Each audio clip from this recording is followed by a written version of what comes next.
सती भाग्यवान तो है क्योंकि शिव जैसा पति मिला तो भाग्यवान है। क्यों भाग्यवान है? लेकिन शिव जी के भाग्य के बारे में क्या कहें कि सती जैसी पत्नी मिल गई, तो अब उनके भाग्य के बारे में क्या बता रहे? तुम ही लोग सोच लो। पत्नी अपनी बात मनवाने के लिए पति को विवश करे तो उस पति का भाग्य कैसा है सोचो। कहने की क्या जरूरत है? वो यही कहता है कि हे भगवान, ना जाने किस जन्म का हमारा बिगड़ा हुआ ये कर्म है जो हम भुगत रहे हैं, लेकिन यदि पत्नी अनुकूल मिल जाए तो याद रखना वो यही कहता है कि न जाने कितने जन्मों के हमारे पुण्य हैं, इसके परिणाम स्वरूप हमें अनुकूल पत्नी मिली है। अनुकूल पत्नी मिली है, कई जन्मों के पुण्यों का फल मुझे मिला, ये भी कहता है।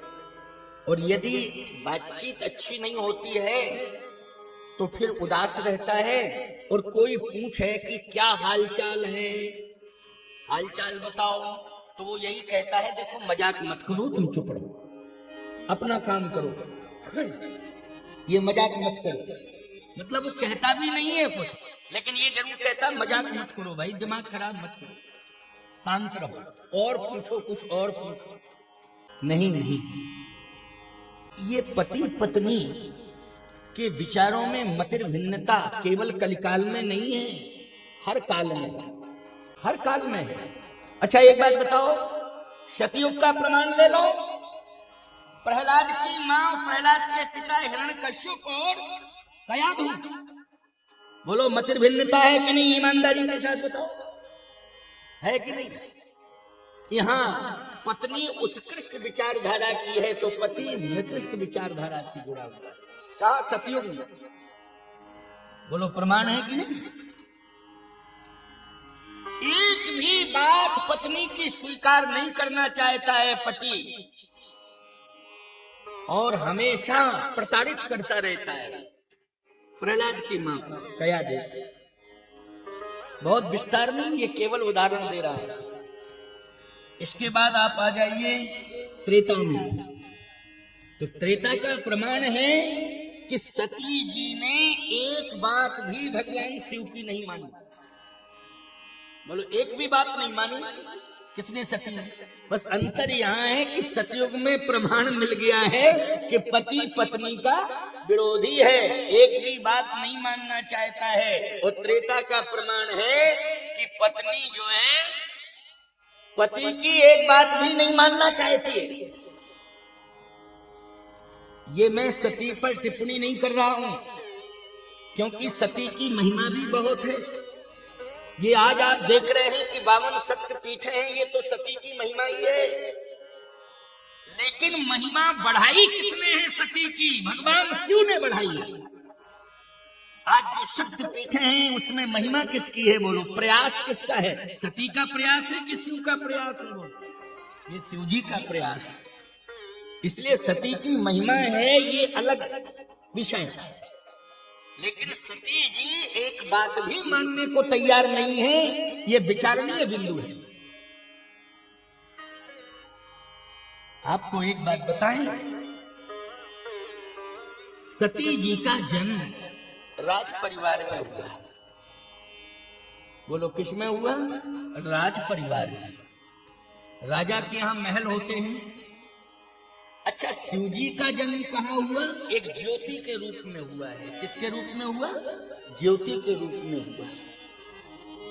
और वही ज्योति का प्रकाश है, उसी में शिव तत्व है। इसलिए हमारे यहाँ 12 ज्योतिर्लिंगों की चर्चा होती है।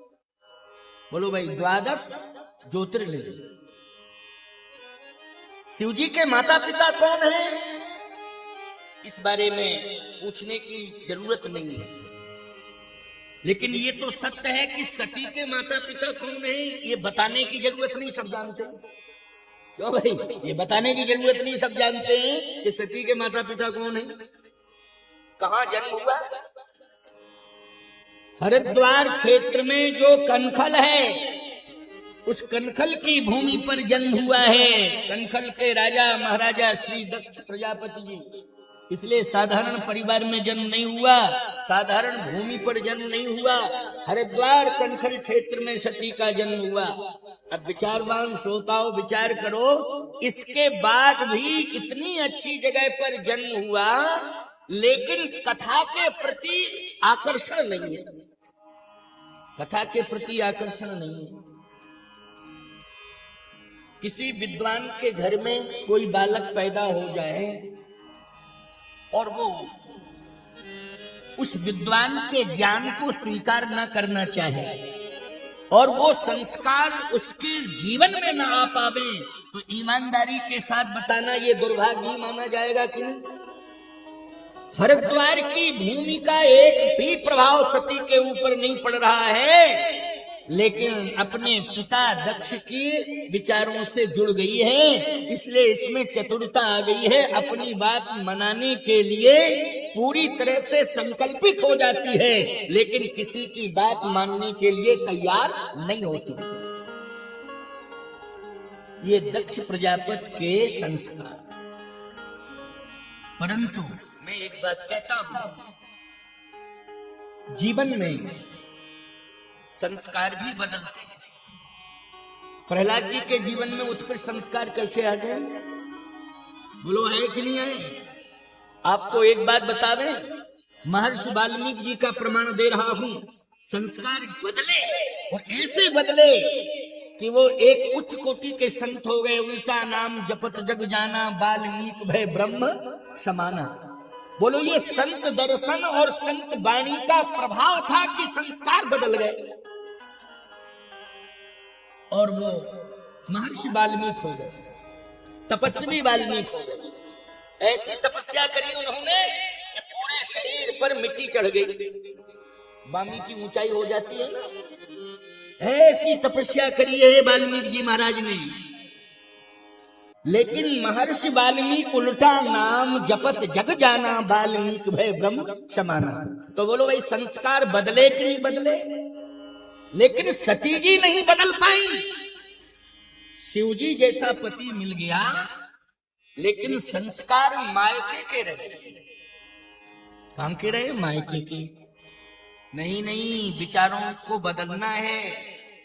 तुम्हारा असली घर ससुराल है, तुम्हारा भगवान पति है। याद रखना, जो कुल की परंपरा हो उसका पालन करो और पति का सम्मान करो, उसे भगवान मानो।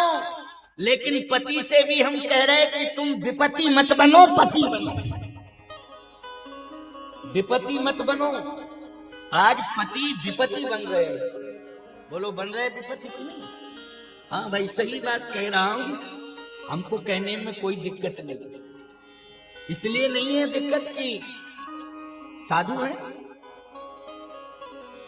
ज्यादा से ज्यादा तुम टिप्पणी कर दोगे और क्या करोगे? तो सही बात बताऊं, मैं टिप्पणियों को देखता ही नहीं। किसने क्या किया? ये व्यासपीठ साक्षी है, मैं मोबाइल पर ज्यादा ध्यान नहीं देता, इसलिए उसके फंक्शन भी मुझे ज्यादा मालूम नहीं है। मुझे कहो कि नहीं मालूम नहीं है, मैं प्रयास किया मैंने, क्योंकि टिप्पणियां कभी कभी ऐसी आ जाती है और दुर्बुद्धि लोगों के द्वारा टिप्पणियां होती हैं कि उनको पढ़ने से वेदना पैदा हो जाती है। क्या फायदा?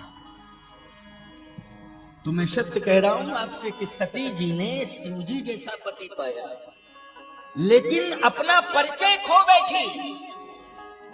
अंत में इतना प्रभावशाली पति परिचय खो बैठी, पिता के परिचय से ही जुड़ी रही।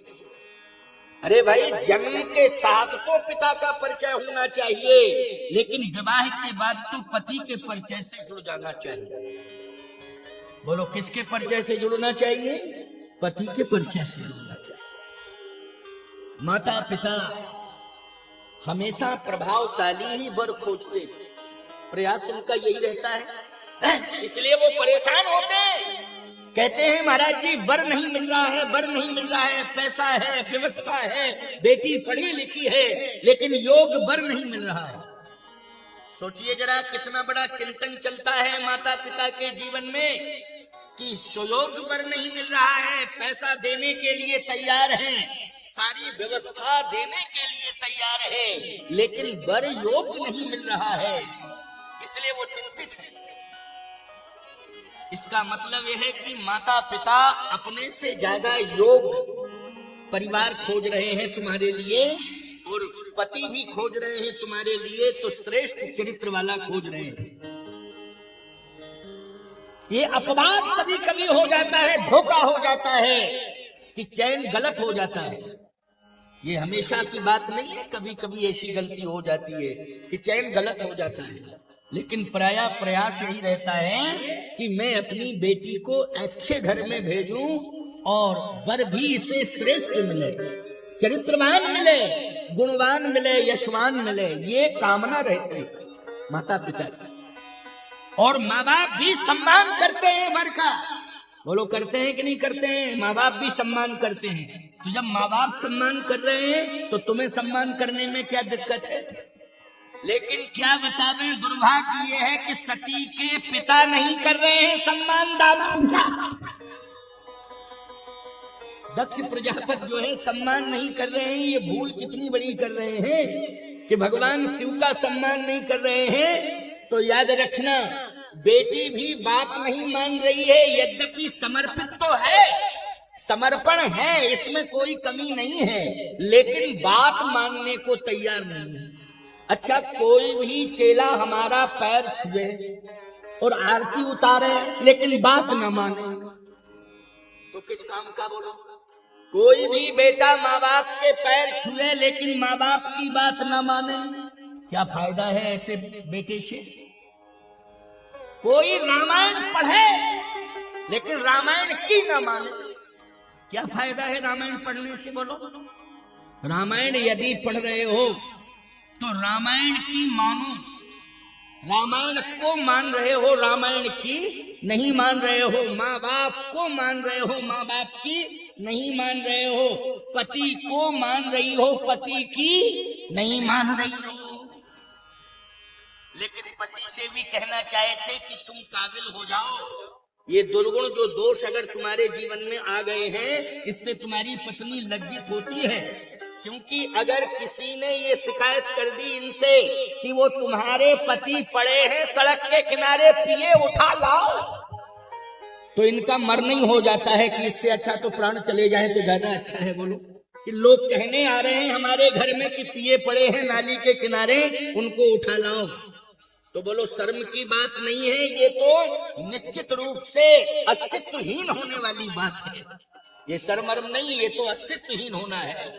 इसलिए लज्जा बचाओ, कुल खानदान की लज्जा बचाओ, दोषों को दूर करो, अपने बच्चों पर ध्यान दो, उनका भविष्य खराब ना हो, इसके लिए दोषों से दूर हो जाओ, जिससे तुम्हारे बच्चों का भविष्य ना बिगड़ने पावे, परिवार तुम्हारा उत्कृष्ट हो, सम्मान के शिखर पर पहुंचे। यही मेरी कामना है, यही मेरा उपदेश है, यही मेरा संदेश है। आज कोई कमी नहीं है।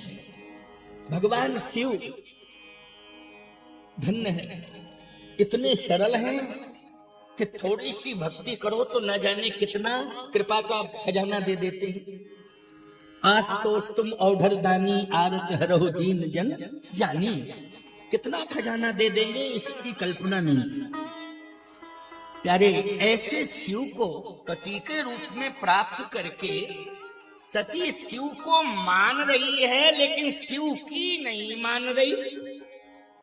सती जी शिव को मानती हैं लेकिन शिव जी की नहीं मानती। आपको इसका उदाहरण दो तो मैं प्रमाण दे रहा हूं। भगवान शिव ने कहा कि मैं कथा सुनना चाहता हूं और कुंभज ऋषि के यहाँ कथा हो रही है, चलो चलें। तो सती जी ने कहा कि कुंभज के यहाँ कथा हो रही है, दूरी बहुत है, कुंभज कथा कहने दो उनको। आपके यहाँ कुंभज आएंगे, आपके यहाँ अत्रि आएंगे, आपके यहाँ अगस्त आएंगे, आपके यहाँ पुलस्त आएंगे, आपके यहाँ अंगिरा जी आएंगे, आपके यहाँ सर्वभंग आएंगे, आपके यहाँ सुतीक्षण आएंगे। आपके यहाँ बड़े बड़े योगेंद्र मुनेन्द्र हंस परमहंस आएंगे, आपका बड़ा प्रभाव है, बहुत अस्तित्व है आपका, आप कहीं मत जाओ, मत जाओ, यही सब आएंगे, आपको कहीं जाने की जरूरत नहीं है, मत जाओ, मत जाओ।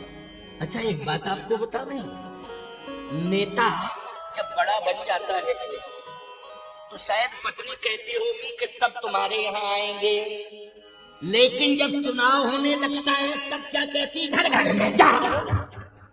गजब की बात है, वोट मांगने के लिए घर घर में जाओ और प्रभाव पाने के बाद में फिर कहती है तुम्हारे घर में सब आएंगे, कहीं जाने की जरूरत नहीं है। ऐसा व्यवहार नहीं होना चाहिए। आने जाने का आदान प्रदान सदा रहना चाहिए, तभी सम्मान सुरक्षित रहता है। इसलिए यदि कथा में आप जा रहे हैं, सम्मान देने जा रहे हैं, तो आपको भी सम्मान मिलेगा। और यदि आप सम्मान किसी को देना नहीं चाहते हैं तो सम्मान पाने की आशा भी नहीं रखनी चाहिए। इस बात का ध्यान रखिए। भगवान शिव ऐसे देवता हैं कि जो सबका सम्मान करते हैं, इसलिए सब शिव जी का सम्मान करते हैं। और भगवान राम एक ऐसे भगवान हैं जो सबका सम्मान करते हैं, इसलिए राम जी का सब सम्मान करते हैं।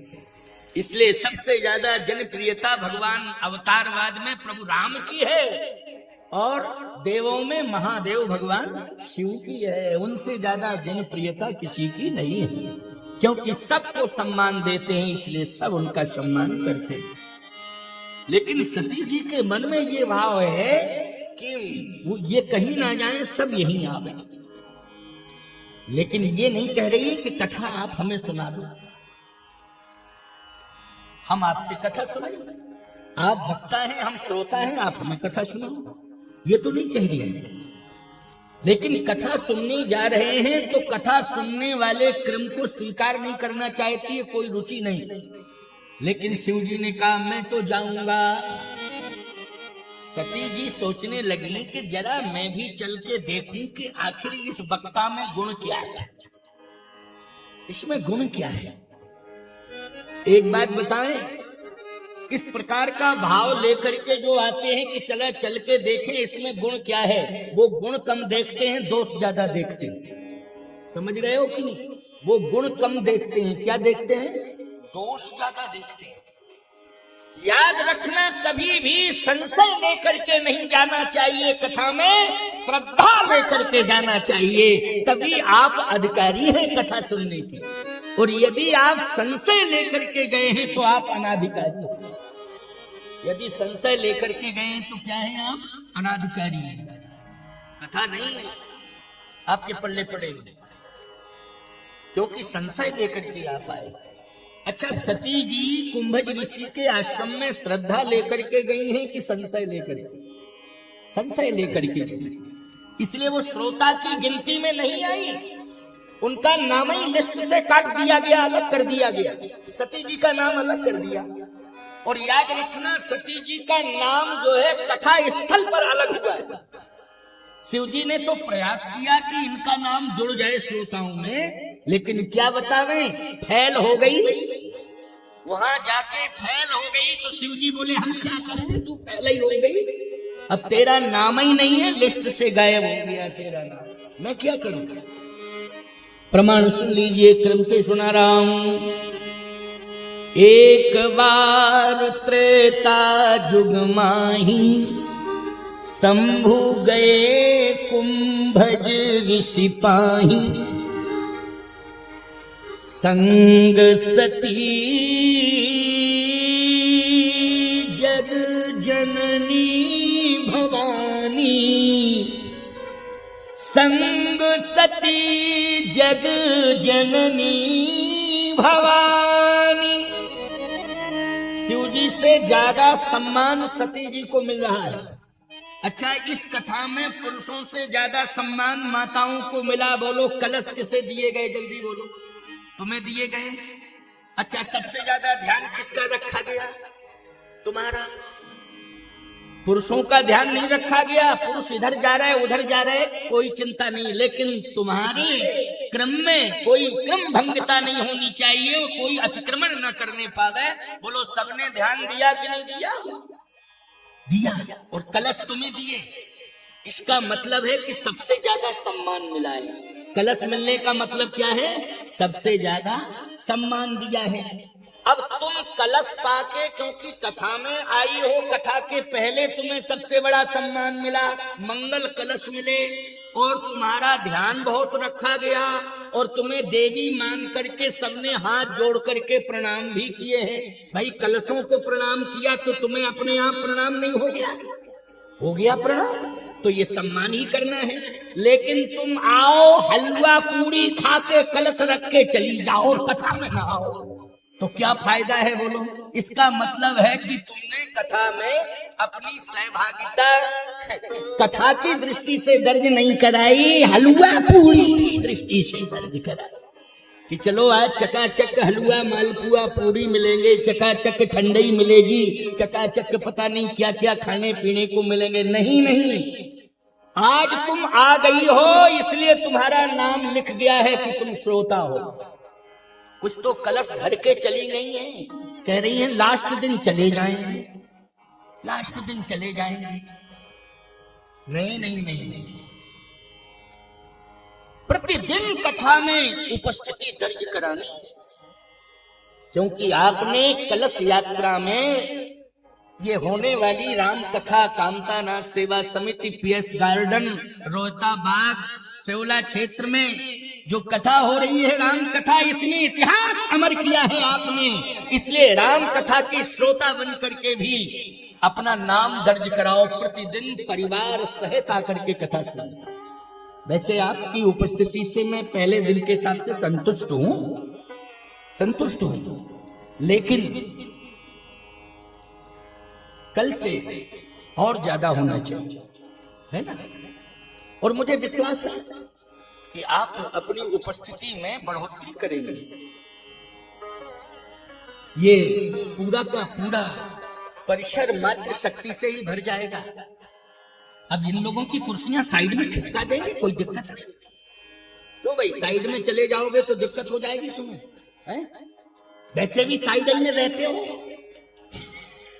क्यों भाई, घर का पूरा आनंद हवेली का तो यही लेती हैं, तुम तो साइड में बने रहते हो। सुबह निकल जाते हो, शाम को आते हो। बोलो जो तुमने आलीशान हवेली बनाई है, पूरा आनंद ये ले रही है कि नहीं ले रही है उसका? है? पूरा आनंद ये ले रही है। तुम तो सुबह निकले फिर शाम को आ गए, है ना? इनको सारा प्रबंध प्राप्त हो रहा है, ये भी भाग्य की बात है। क्यों, किसकी बात है ये? भाग्य की बात है। और एक बात बता दें, जब संतान होती है तो शास्त्र कहता है कि पहला माथा टेको माँ के चरणों में। बोलो भाई, शास्त्र क्या कहता है? माँ के चरणों में पहला माथा टेको। तो ये बगलई में खड़े रहते हैं, लेकिन बेटा सबसे पहले माँ के चरणों में गिर जाता है। क्यों गिर जाता है कि नहीं गिर जाता है? ये सम्मान भी तुम्हें मिल रहा है संतान के द्वारा। बोलो, मिल रहा है कि नहीं मिल रहा है? इसलिए आप अपने भाग्य की सराहना करो, और आपके द्वारा ही धर्म कर्म सत्कर्म आज सुव्यवस्थित है, सुरक्षित है। मोहल्ले का कोई भी देवी देवता बिना जल के और बिना फूल के कोई रहता नहीं है। सुबह सुबह तुम ही जल और फूल समर्पित करती हो, इसलिए कितनी तारीफ करें, कोई व्यर्थ व्यर्थ की तारीफ हम नहीं करते हैं। क्या इलेक्शन लड़ने आए जो तुमसे वोट लेना हो मुझे? सही बात कहूंगा। इसलिए सुनो, सती जी सम्मान लेकर के जा रही है, दिया जा रहा है सम्मान, क्योंकि कथा में जा रही है, लेकिन परीक्षा के भाव से जा रही हैं और संशय लेकर के जा रही हैं। इसलिए कथा की भूमि पर अपना अस्तित्व खो दिया उन्होंने, क्योंकि संशय है और परीक्षा का भाव है। नहीं नहीं, परीक्षा का भाव नहीं होना चाहिए, संशय का भाव नहीं होना चाहिए। और आप सबसे भी कह रहा हूं, इसी बात नहीं, अबाल वृद्ध नरानियों सबसे कह रहा हूं सामूहिक रूप से, श्रद्धा का भाव होना चाहिए। लेकिन सम्मान तो मिल ही रहा है। संग सती जग जननी भवानी, पूजे ऋषि अखिलेश्वर जानी। जैसे ही कुंभज ऋषि ने सम्मान किया, हर हर महादेव, हर हर महादेव, हर हर महादेव, पूरी सभा ने शिव जी की उपस्थिति पर हर हर महादेव का, साधु संत महात्मा ज्ञानी ध्यानी विज्ञानी सब ने हर हर महादेव, हर हर महादेव, हर हर। सती जी ने कहा कि कितना बड़ा आदर मिल रहा है आपको, अब आप समझते नहीं थे अपने आप को, कितना बड़ा सम्मान है। देखो पूरी सभा हर हर महादेव, हर हर महादेव। शंकर जी बोले कैलाश पर बैठे रहते तो कौन कहता हर हर महादेव? जब कथा में आए चल के तब सम्मान मिल रहा है, ऐसा क्यों नहीं सोच रही है? अगर वहीं बैठे रहते कैलाश की चोटी पर तो बैठे रहते, लेकिन कोई हर हर महादेव कहने वाला नहीं था। कथा में आए तो कथा ने सम्मान दिला दिया। सोच की बात है। बोलो भाई किसकी बात है ये? सकारात्मक सोच, इसी को कहते हैं सकारात्मक सोच, कि कथा में आए तो कथा ने सम्मान दिलाया है। सती जी ने कहा कथा ने सम्मान दिलाया। कुंभज ऋषि ने कहा कि आज गुरुदेव की प्रत्यक्ष कृपा हो गई,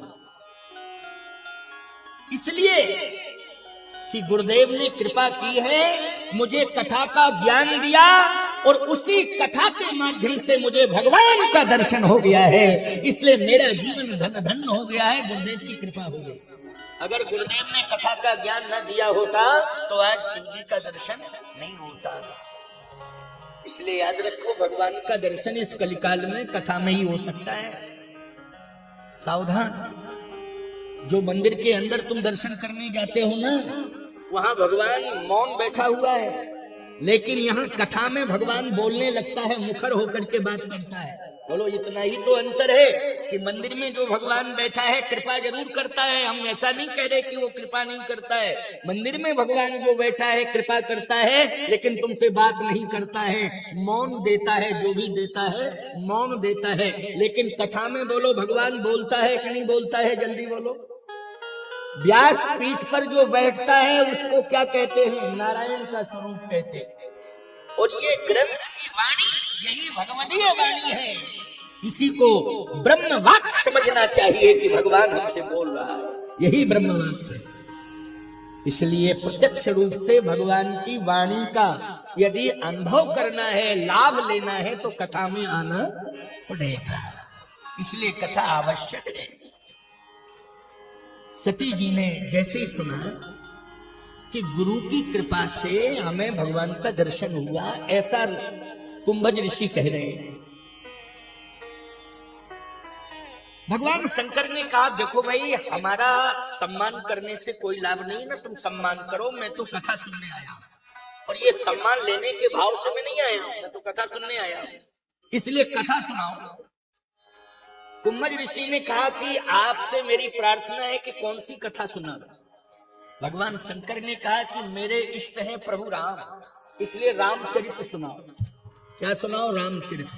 खुद रामचरित हृदय में है शिव जी के, लेकिन जिज्ञासु बनकर के बोलो राम का चरित्र किससे सुन रहे हैं? महात्मा कुंभज से। जबकि हृदय में रामचरित्र है, लेकिन जिज्ञासा प्रकट कर रहे हैं शिव जी कि आप मुझे रामचरित्र सुनाएं, राम कथा जिसको आप सब सुन रहे हैं। ये शिव की जिज्ञासा है, इसलिए आज जो रामचरित्र सुनाया जा रहा है, इसके प्रथम श्रोता भगवान शिव हैं, इसलिए शिव जी की इच्छा से ही ये रामचरित्र सुनाया जा रहा है। हे राम कथा मुनि वर्ज बखानी, राम कथा मुनि वर्ज बखानी, राम कथा वर्ज बखानी, राम कथा मुनि वर्ज बखानी, महेश परम सुख मानी, सुनी महेश परम सुख मानी। सुनी महेश परम सुख मानी। सुनी महेश परम सुख मानी। राम कथा वर्ग बखानी। राम कथा मुनि वर्ग बखानी। सुनी महेश परम सुख मानी। सती जी का नाम गायब हो गया। सुनी महेश परम सुख मानी। जब जा रही हैं तब सती का नाम जुड़ा है, सम्मान भी जुड़ा है, लेकिन जब कथा होने लगी तो सती का नाम गायब हो गया। क्यों? सुन नहीं रही है, श्रोता नहीं है, इसलिए इसकी गिनती नहीं की जाएगी।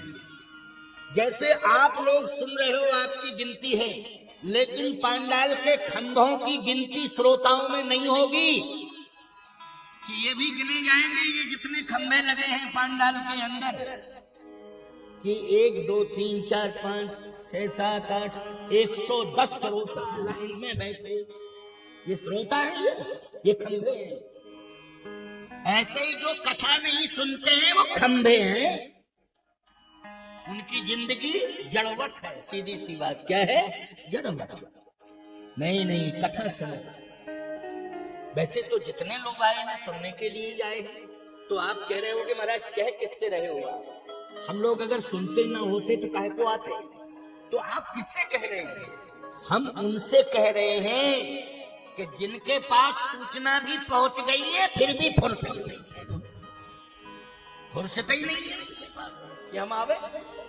चलो कल निकाल लेना फुर्सत, परसों निकाल लेना फुर्सत। फुर्सत तो निकालनी पड़ेगी।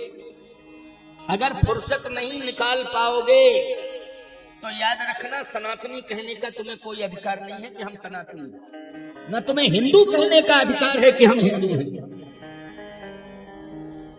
एक विशेष जाति वाले लोग शुक्रवार के दिन भीड़ लगा लेते हैं, जगह नहीं मिलती है वहां, क्योंकि वो कहते हैं कि हम इस दिन को हृदय से स्वीकार करते हैं और चाहे जितना बड़ा काम धाम क्यों ना हो, लेकिन सारे कामों को छोड़ करके हम वहां पहुंचते हैं। नाम लेने से कोई फायदा नहीं है। लेकिन तुम अपने को हिंदू कहते हो, सनातनी कहते हो, और फिर समय नहीं निकालो, फुर्सत न मिले, तो याद रखना ये तो बहुत बड़ा दुर्भाग्य होगा। इसलिए फुर्सत तो निकालनी पड़ेगी। आज सती जी को शिव जी किसी प्रकार से ले गए, लेकिन बैठ गई कथा में, परंतु उस कथा नहीं सुनी, इसलिए सती जी का नाम यहां गायब हो गया। सुनी महेश परम सुख मान, नहीं तो लिखना ये चाहिए था, सुनी महेश सती सुख मानी। शंकर जी ने सुनी और सती जी को सुख मिला, लिखना चाहिए था सुनी महेश सती सुख मानी, नहीं सुनी महेश परम सुख मानी। यानी शिव जी ने ही सुनी और शिव जी को ही परम सुख की प्राप्ति हुई। सती जी का नाम गायब हो गया सती का।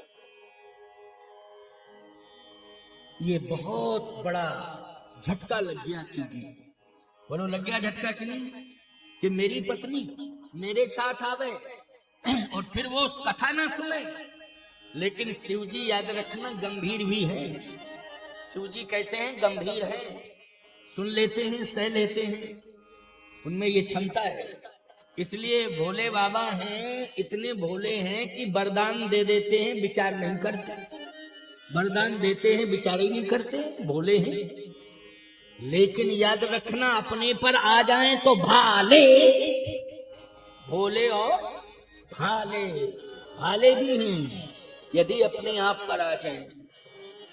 सीधा व्यक्ति जो है होता ही सरल से सरल होता ही है, लेकिन अगर उसके मस्तिष्क में कोई बात गलत चढ़ गई है तो याद रखना उस जैसा रौद्र रूप किसी का होता नहीं है। इसलिए रौद्र शब्द कहा गया है। भगवान शिव भी रुद्र ही हैं, इसलिए रौद्र रूप धारण कर लेते हैं शिव जी अपना। जानते हो, तीसरा नेत्र जिसमें अग्नि है उसे खोल देते हैं। तीसरे नेत्र को खोलते हैं जिसमें अग्नि का वास है। इसलिए शिव जी जैसा कोई शरण नहीं है और शिव जी जैसा कोई रौद्र रूप धारण करने वाला भी संसार में नहीं है।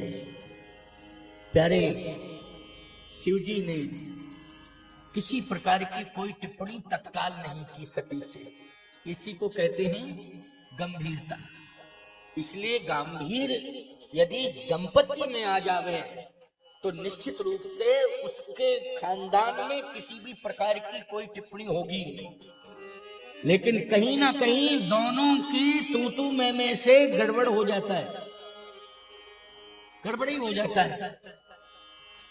वैसे पहली बार जब ये आते हैं तो इनका संबोधन ही श्रेष्ठ होता है पति के लिए। संसार में तू ही तू, केवल तू ही। दूसरी बार जब मायके जाती हैं, लौट के आती हैं तो भाषा बदल जाती है। मैं और तू, दूसरा तीसरा कोई नहीं। मैं और तू, तीसरा कोई नहीं। और तीसरी बार जब लौट के आती हैं फिर तो मैं और तू नहीं, तू मैं तू मैं शुरू ही हो जाती। सोचो क्या फायदा है? ऐसा जीवन जीने से कोई फायदा नहीं। जीवन को महत्वपूर्ण समझो। और ये स्वर्णिम काल भगवान ने आपको दिया है कि मानव शरीर दिया है। इसके बाद आप व्यर्थ में तू मैं करके इसको गंवा रहे हैं और परिवार को आप विडंबना की ओर ले जा रहे हैं। ये दुर्भाग्य है। इसलिए संभलो, सोचो, विचार करो, एक दूसरे का आदर करो, एक दूसरे के पूरक बनो और गलत शब्द एक दूसरे के प्रति नहीं निकालना है। शब्द का संतुलन बना के चलना है। ये राम कथा आपको प्रेरणा दे रही है। इसलिए शब्द का स्खलन बहुत बड़ा नुकसान पहुंचाता है। महाभारत हुआ है, ये शब्द का स्खलन था। द्रौपदी ने कहा अंधे के अंधे ही होता है। महाभारत हो गया है। इसलिए शब्द की मर्यादा का ध्यान रखना है। भगवान शिव गंभीर हैं, उन्होंने कुछ नहीं कहा सती से, चल दिए। लेकिन परिचय तुलसीदास जी महाराज ने, ये तुलसीदास जी की व्यक्तिगत सोच नहीं है, ऐसा मत मानना, ये व्यक्तिगत सोच नहीं है बाबा तुलसी की। जो परिस्थिति है उस परिस्थिति का वर्णन हुआ है। इसमें ये मत कहना माध्यम तुलसीदास जी बन गए। लेकिन जो वर्तमान की परिस्थिति है, क्योंकि वाल्मीकि तुलसी है और महर्षि वाल्मीकि वो हैं जिन्होंने हर लीला का दर्शन किया है, अपने आंख से किया है हर लीला का दर्शन। इसलिए मानो वाल्मीकि जी दर्शक हैं, इसलिए वो वर्णन कर रहे हैं। कालांतर में वही महर्षि वाल्मीकि क्या बन गए हैं? तुलसी बन गए हैं। इसलिए वर्णन कर दिया। राम कथा मुनिवर जब बखानी, सुनी महेश परम सुख मानी। मुनि सन विदा मांग त्रिपुरारी, और चले भवन संग दक्ष कुमारी। ये भी अफसोस की बात है कि पति के साथ पत्नी जा रही हो और पिता का परिचय दिया जाए पिता के नाम से कि ये फलाने की बेटी जा रही है। याद रखना, वो अपने पिता के गांव आती है, उस समय गांव के लोग कहें ये फलाने की बेटी है, बात बन जाती है। लेकिन बाहर है, वो पति के साथ है, तो वो लोग किसके साथ परिचय दिया जाएगा? पति के साथ। लेकिन आज सती का परिचय पति के साथ नहीं दिया जा रहा है, आज पिता के साथ दिया जा रहा है। अच्छा भाई, पति कोई टेढ़ा गहरा नट्ठू खैरा हो तो अलग बात है, शर्म संकोच के कारण नहीं। पिता प्रभावशाली है, पति का उतना, ये अलग बात है। लेकिन पिता से ज्यादा प्रभावशाली अगर पति है तो बोलो भाई परिचय देने में क्या दिक्कत है? लेकिन नहीं, अधिकार खो बैठी है। अपने विचारों में संकीर्णता आ गई है उसके, इसलिए उन विचारों ने आज सती को भगवान शिव से दूर कर दिया है। और विचार क्या है? संशय। संशय के कारण ही दूरियां होती हैं। चाहे पति पत्नी से संशय करने लगे और चाहे पत्नी पति से संशय करने लगे, बोलो दूरियां हो जाती हैं कि नहीं? दूरियां हो जाती हैं। इसलिए ये संशय दूर करना है तो फिर राम कथा की परंपरा से जुड़ जाओ। और जो रामचरितमानस में लिखा है और जो रामचरितमानस का मार्गदर्शन है, जो रामचरितमानस के दिव्य संस्कार हैं, यदि उन संस्कारों को पति पत्नी स्वीकार कर लें, पुत्र पुत्री स्वीकार कर लें, समाज का हर प्राणी स्वीकार कर ले, तो मैं दावे के साथ कह सकता हूं हर घर शिवालय बन जाएगा और हर घर रामालय बन जाएगा। हर घर रामालय बनेगा, हर घर शिवालय बनेगा।